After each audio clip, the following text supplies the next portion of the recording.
All right, folks, welcome back. And we're going to be joined by Dr. Leon Aaron of the American Enterprise Institute, an expert on Russian studies in the next segment. But first, a couple of things. I want you to see this, this video, which is from a Ukrainian security website, which is believed to be the Russian rebels talking about the downing of the plane. Now, unless you understand what they're saying in their own tongue, you're not going to understand it, but you could follow along with the translation of the video, and I'll try to read it to you if we could get my voice in over the Russian speaking. Here we go. Let's bring it up.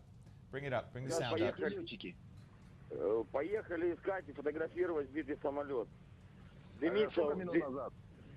Ну, 30 минут назад где-то. Короче, блин, стопудово гражданский борт. Понятно. А этот, как и, народу много там? Да пиздец. В обломки прямо во дворы падали тут. Вот так вот. Борт какой?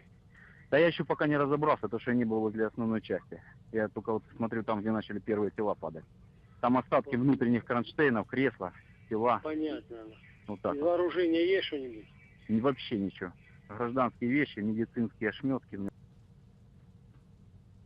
All right, folks, so there you go. You could see, and there was a curse word there, the frustration that, you know, man, we hit a passenger jet. Are there any weapons there? No, just towels and medical supplies and toilet paper and, you know, civilian kinds of things. So obviously, if this is real, and there were reports that this has been, you know, confirmed, these are the rebels reportedly talking about hitting the plane and not knowing what kind of plane it was and hitting it by mistake in a sense. So there you go. Now, that doesn't mean that the person who fired it necessarily did it by mistake, but that tape is very, very telling. Now, I also want to point out something to you that's also very, very telling. CNN has reassigned a reporter from Gaza named Diana Magnay. She was in Gaza the other day. Now she's been sent to Russia. They should have fired her, in my opinion, because she tweeted out the following. Let's put this up on the screen, shall we? She did a report from Gaza, and all of a sudden, after the report, she tweets out, Israelis on hill above Sadrat cheer as bombs land on hashtag Gaza, threaten to destroy our car if I say a word wrong, scum. So she called Israelis scum in a tweet. And I got to tell you, this is a woman who was reporting on CNN about what's going on. And if you think that she's alone, if you think she's some kind of aberration in her opinion of Israel and Israelis when it comes to the media, even some of the media who are reporting directly from the scene, you have another think coming. Because there are plenty of them who would love to tweet that out. And Sadrot is a place where rockets have been falling from Gaza into that town, and this is how she reacts. She calls them scum.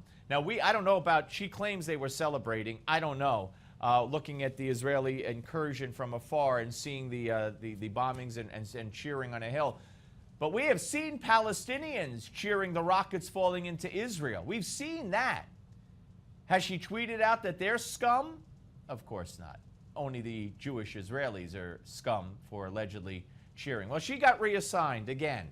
But you think her prejudices as a reporter are going away by reassigning her? Give her a talk show. But if she's a reporter, she's supposed to report. There's no room for that on the Steve Malzberg Show.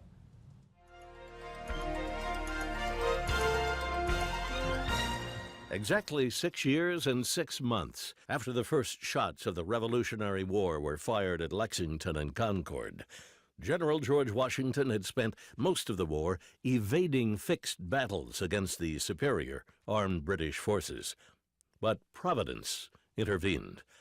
Lieutenant General Lord Cornwallis, commander of British forces in Virginia and second in command of all British forces in the American colonies, had moved into a trap, setting up camp in Yorktown. Located on a peninsula and facing the York River, Cornwallis was easily encircled by Continental Army troops on one side and a powerful French fleet on another. On October 6th, Washington's army, now reinforced with 5,500 French troops, were making preparations for their planned assault on the 9th. At the same time, a French fleet, numbering 28 ships of the line, had prevented any chance of a British escape by water. By mid-month, the British were cut off from their supply lines, denying them much-needed food and ammunition.